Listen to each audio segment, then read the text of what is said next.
Hi guys. So having discussed about bleeding disorders related to platelets, bleeding disorders related to clotting factors, in today's lecture we'll talk about a secondary condition which might be result of some primary disease. We will talk about disseminated intravascular coagulation, that is your DIC, which can result into DIE, that is death. So in this particular case there might be profuse bleeding involving all orifices of body. Let's talk about DIC in detail. Here you can appreciate your DIC, that is disseminated intravascular coagulation. In this particular case there can be accelerated thrombosis, and over a period of time there can be consumption coagulopathy due to consumption of your platelets as well as clotting factors, resulting into profuse bleeding. Let's talk about disseminated intracoagulation in detail. So what is the definition of your DIC? Here you can appreciate it is a pathological condition in which there will be activation of clotting system as well as fibrinolytic system. You guys understand that in hemostasis there will be formation of clot or thrombus.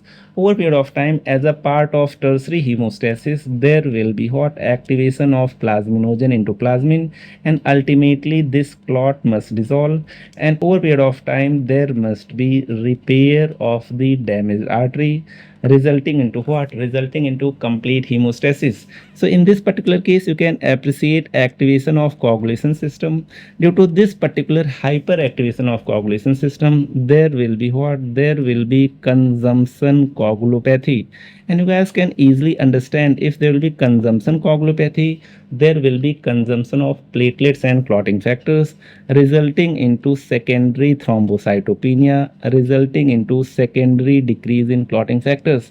Now this particular thing will result into profuse bleeding, and you particularly describe this particular bleed, that is bleeding from all orifices. Okay, here you can appreciate your fibrinolytic activation, that is activation of your plasmin, resulting into very profuse bleeding, because here you can appreciate all the clotting factors and your platelets get consumed over a period of time. Now try to understand, this is not a primary problem, this is a secondary problem which indicates some underlying problem. It might be due to snake bite, it might be due to infection, it might be due to trauma, it might be due to pancreatitis.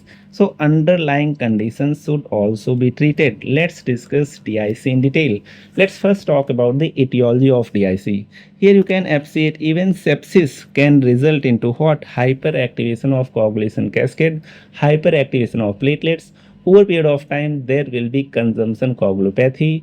Over a period of time there will be hyperactivation of fibrinolytic system as well, resulting into profuse bleeding in particular.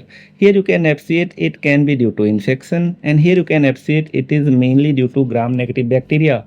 For example, if there is sepsis and septicemia due to E. coli, there can be release of endotoxins, and these endotoxins can result into what? Can result into activation of clotting factors, resulting into what? Resulting into consumption coagulopathy. Over a period of time there can be what? Activation of fibrinolytic system, resulting into profuse bleeding. What is this particular thing? You can appreciate trauma. Severe trauma or burn in any form might result into tissue injury. So try to appreciate, if there will be tissue injury, there will be release of tissue factor. And you guys understand, if there will be release of tissue factor, it is going to activate your extrinsic pathway. So there will be extensive coagulation, and over a period of time again there will be consumption coagulopathy. If there is increased fibrinolysis as well over a period of time, it can result into DIC. What is this? Here you can appreciate obstetric complications, particularly after PPH, or particularly in your amniotic fluid embolism following childbirth. You can appreciate there will be again your DIC. Why DIC? Due to amniotic embolism, because your amniotic fluid also contains what? Amniotic fluid also contains your tissue factor, and this tissue factor can very easily activate your extrinsic pathway. What about your next condition? Here you can appreciate malignancy. In malignancy, you can again appreciate that there will be what? There will be release of tumor necrosis factor. and this particular thing can also activate your extrinsic pathway. Therefore, in this particular case, again there will be what? There will be chances of DIC. Plus, particularly in your adenocarcinomas, there is release of mucin, and this mucin also stimulates your tissue factor. And over a period of time, there will be hyperactivation of your extrinsic pathway. Here you can appreciate even your pancreatic enzymes might result into tissue destruction, and over a period of time there will be release of tissue factor, and this tissue factor in particular is responsible for hyperactivation of your coagulation cascade, resulting into consumption coagulopathy. Over a period of time there will be hyperactive fibrinolytic system as well, resulting into profuse bleeding. Let's move forward. Let's understand the pathogenesis once again. Here you can appreciate underlying disorder. I did discuss about multiple etiologies in the previous page. Over a period of time, there will be activation of your coagulation cascade, resulting into enhanced fibrin formation, that is increased formation of clot. And over a period of time, you can appreciate microvascular and macrovascular thrombosis, resulting into what? Over a period of time, there will be MAHA. What is MAHA? That is micro angiopathic hemolytic anemia as well. So in this particular case, you can again appreciate your fragmented RBCs known as your cystocytes, also known as your helmet cells. So we are talking about pathophysiology. So in this particular case, you can easily appreciate in your blood vessels, due to hypercoagulability, there will be formation of clot in this particular fashion, and this clot will hinder the passage of RBCs. Suppose this is your RBC trying to pass through this particular capillary. Due to this particular obstruction, there will be fragmentation of RBCs. These are known as cystocytes. I have already discussed cystocytes in discussion on your TTP, that is thrombotic thrombocytopenic purpura. These are your fragmented RBCs. These are your cystocytes. Okay, these are fragmented RBCs. Too simple to understand.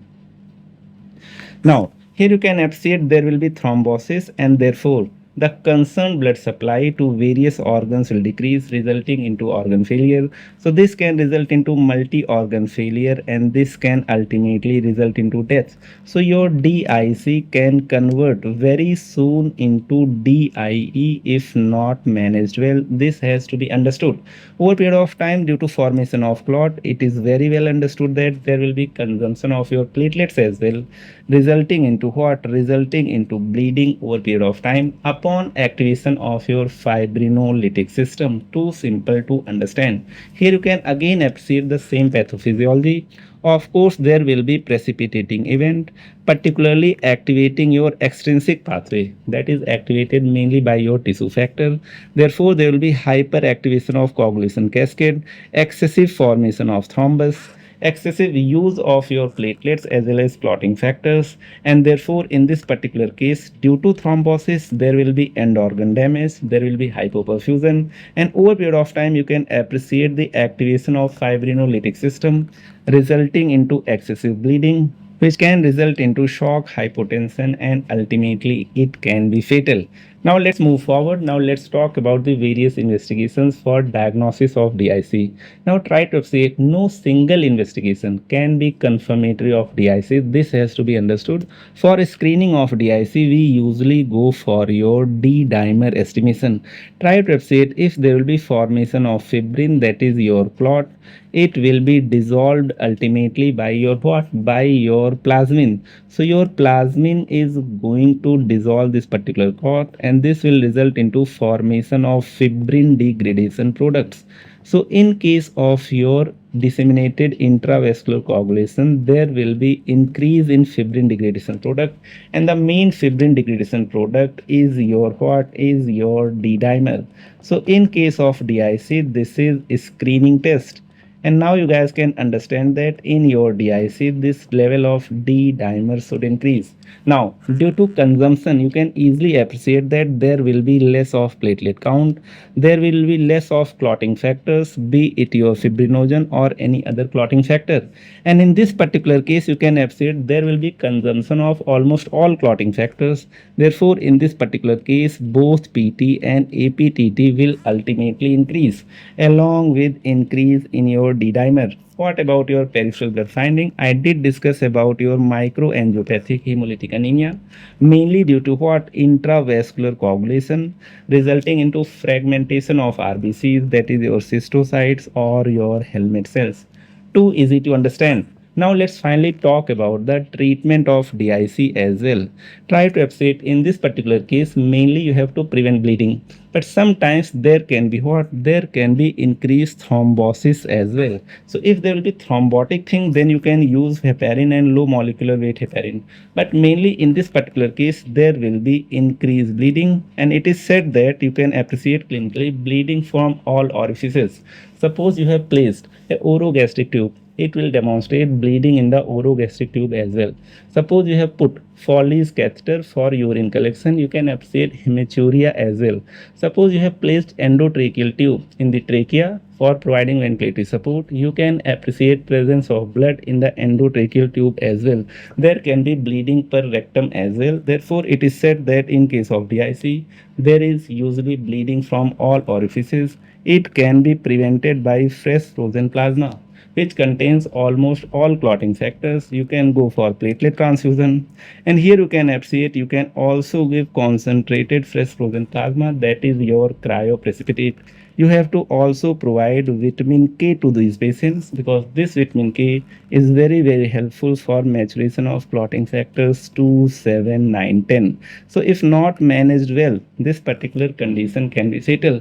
Try to appreciate in this particular case, main management is treatment of the underlying condition as well. So this finishes discussion on DIC. Now let's talk about more aspects of bleeding disorders. Here you can appreciate your coagulation profile. In case of platelet defects, you can appreciate less number of platelets or less functioning platelets. In case of platelet function disorders, we have already discussed in spite of normal platelet count, there can be bleeding. And we have already discussed about what? We have already discussed about your Blankman's thrombocythemia and Bernard-Soulier syndrome. Here you can appreciate in your hemophilia A and B, there will be problem related to factor 8 and 9. These are parts of your intrinsic pathway, therefore only your APTT will be prolonged. What about von Willebrand disease? This also carries your factor 8. Plus this also responsible for adhesion of platelets. Therefore, in this particular case, though platelet count will be normal, but platelet function will not be normal. Therefore, in this particular case, bleeding time will be prolonged, and over a period of time, due to involvement of factor 8, you can appreciate prolonged APTT as well, particularly in severe cases, particularly in your von Willebrand disease type 3. In case of vitamin K deficiency, you can appreciate that vitamin K is responsible for your factor 2, 7, 9, 10. Here you can appreciate 7 as part of extrinsic pathway, all other are part of your intrinsic pathway. But what is the shortest half-life having your clotting factor? It is your factor 7. So initially there will be problem related to PT and INR that will be prolonged, but over a period of time these clotting factors will also decrease, resulting into prolonged APTT as well. What about in case of DIC? Just now I discussed about DIC. In this particular case, you can appreciate there will be involvement of clotting factors as well as your platelets, and therefore in this particular case, platelet will be decreased and all other coagulation profile parameters will also be deranged, that is prolonged. The case of liver disease is similar to your vitamin K deficiency, too simple to understand. I have already discussed ITP and TTP in detail. Now try to appreciate. While discussing TTP, I did mention about microangiopathic hemolytic anemia due to increased thrombosis, particularly your primary hemostasis, because of what? Lack of degradation of 1 bilirubin factor due to deficiency of protease, due to your ADAM-TS deficiency. So in case of TTP, I did discuss about increased thrombosis, but this was not due to formation of complete clot. It was mainly due to formation of what? Due to formation of platelet plug. Therefore, in case of TTP, your platelet count will go down, but your clotting factors will remain normal. Therefore, in case of TTP, PT and APTT are not prolonged, only your bleeding time is increased related to platelets and your platelet count is decreased. Now it is time to check your knowledge. Here you can appreciate a lady presenting with gum bleed. Try to appreciate.